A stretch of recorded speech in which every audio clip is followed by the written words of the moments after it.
I know it's been a while since I posted anything on this channel. To be honest, with everything going on, with the financial crisis, corona, and the new semester starting at my university, I just had no time. But I'm hopefully aiming to change all that very soon. Thank you to those who stuck around, and without further ado, we were discussing why The Fellowship of the Ring is the best film out of the Lord of the Rings trilogy. And today we're even gonna dive into my favorite scene in the entire trilogy and talk about why it is so great.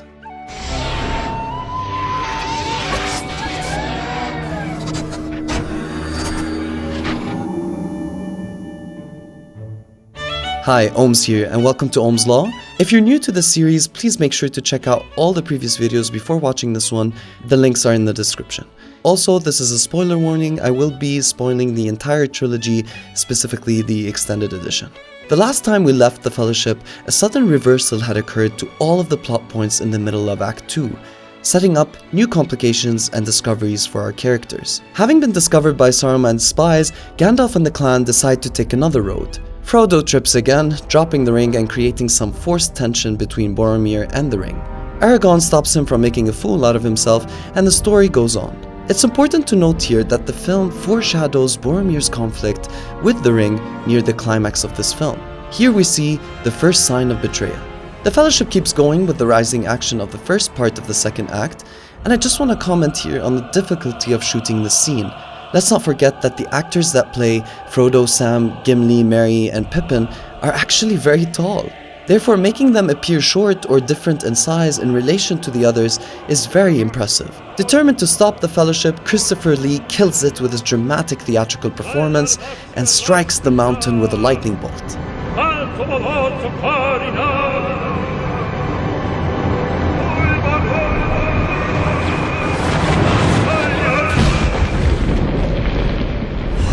Stopping the Fellowship in its tracks. Confused which path to take, Gandalf just throws the responsibility on Frodo, forcing him to decide, which is kind of strange since Frodo has no experience being outside of Hobbiton and would therefore be the least qualified in making this decision. And I think here the point is to give Frodo some leverage in decision making since he is somewhat of a passive protagonist at this point, kind of going along the journey and not actually making decisions. But anyway, Saruman talks to himself, or to Gandalf, who knows, about the dangers of passing through the mines, and foreshadows the encounter with the Balrog. A scene later, Gandalf warns Frodo of the ring's power increasing and that he must trust no one except his own strength, foreshadowing Boromir's betrayal once more and the finale of the entire trilogy. He also foreshadows his own encounter with the Balrog by hinting that his own strength needs to be tested. The Fellowship arrive to the entrance. Pippin becomes impatient. What are you going to do then? Knock your head against these doors, Peregrine Took, and if that does not settle them, and I am allowed a little peace from foolish questions, I will try to find the only way. And the gang waits for Gandalf to figure out the password. Of course, the hobbits have to call attention to themselves, and Frodo conveniently discovers the password. The Fellowship enter, only to discover that everyone inside has already been killed.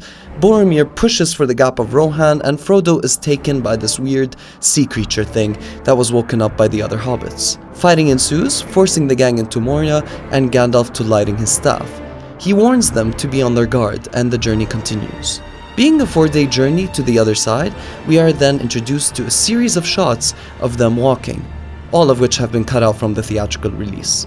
The Fellowship discovers some mithril, the reason why the dwarfs were so wealthy to begin with, basically the same material that Frodo is wearing. And this is where I feel that the theatrical version had the better cut here. By excluding this scene from the theatrical version, the film was able to strengthen the other scenes when the Fellowship enters the dwarf city of Dwarrodalf. By keeping the mines in darkness, by not showing us too much of the mines, and keeping Gandalf's staff barely lit, the later scenes stand out, especially when Sam says, "There's an eye-opener, no mistake."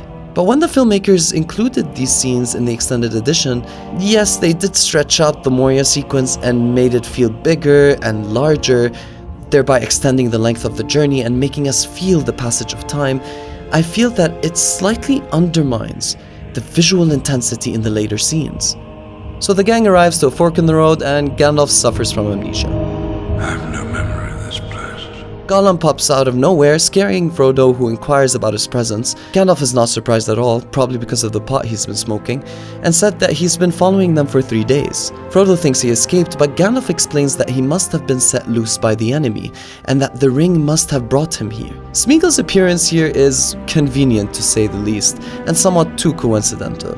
A few scenes from now, the Fellowship will lose Gandalf, and so this is the only scene left whereby Frodo and Gandalf can spend some time together and debate ideas. Gollum here acts as a mere plot device, foreshadowing Frodo's state should he fail on his quest and succumb to the ring's power. It also shows us the stark differences between these two characters. While Frodo hastily claims that Bilbo should have killed Gollum when he had the chance, Gandalf is not so eager to pass on that same judgment. Instead, he cautions Frodo on dealing out judgment, for even the very wise cannot see all ends. He then foreshadows that Gollum has a part to play in this, in the end, and says for good or for evil. And that's precisely what happens at the climax of Return of the King. In fact, both of these things happen at the climax. But that's a topic for another video. I don't even know if I'll be able to review Return of the King based on these uploads in this lifetime. I mentioned before the interplay between light and dark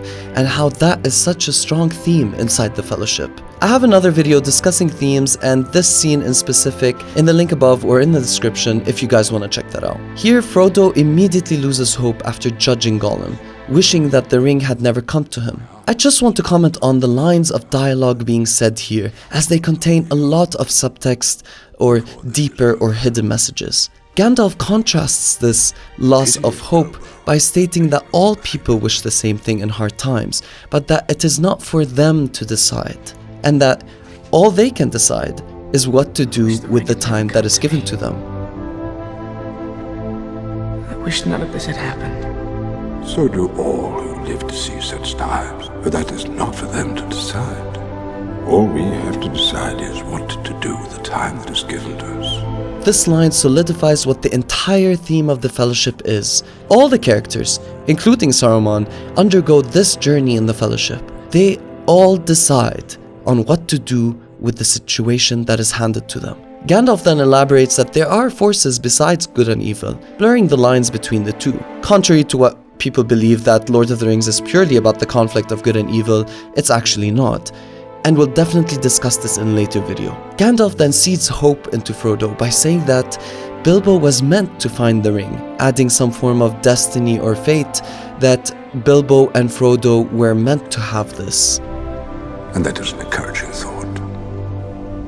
This line is very powerful, as it is somewhat the last personal exchange we have between the two until the reunion in the third film. Moreover, it adds to the fact that Frodo is destined to fulfill this journey, whether for good or for evil. This relates back to Tolkien's religion and upbringing, but I won't go into it in this video. Adding to this, Gandalf suddenly knows the way. He says that the air does not smell so foul down here, clearly hinting at the previous conversation being foul. And then he adds some humor, to which my dad still uses to this day. If you dine with the Enoch, always follow your nose.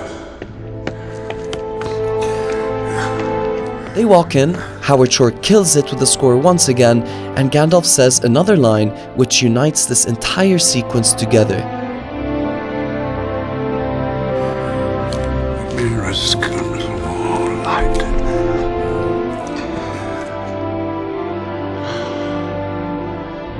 Behold! I just want to say that the writing in these two scenes, between Frodo and Gandalf, and this one, is absolutely brilliant. And this is really why I love the Fellowship. You must have noticed by now how every scene we've spoken about today has meaning embedded into it. Every scene foreshadows the conflict at the climax. Every line caters thematically to the overall narrative. Through Frodo, we see the fear, mistrust, and hasty judgment we tend to have against others or the task at hand. And through Gandalf, we see hope, wisdom, and kindness. This isn't to say that Gandalf does not portray fear. We clearly saw that during his supposed telepathic communication with Saruman, and when he told Frodo that he is yet to be tested, But this is what I was referring to when I was saying that the Fellowship economizes on its scenes, dialogue, and moments in order to convey the theme and tell the story effectively. It's only safe to assume that right after this, we're going to have a scene of hopelessness or a series of beats that are gonna contrast with the light element that Gandalf just gave us or the hopeful elements that we just experienced. We are now approaching the midpoint of the second half of the second act. The complications are building up, and we are about to approach a major complication and reversal that will change the events of the entire story. And I think this is a good place to end this video today. Let me know what you guys think in the comments if you agree that this scene truly makes the Fellowship the best out of the trilogy.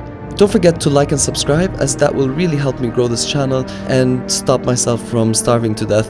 And check out all of my other videos and playlists and content here. And as always, thank you for watching.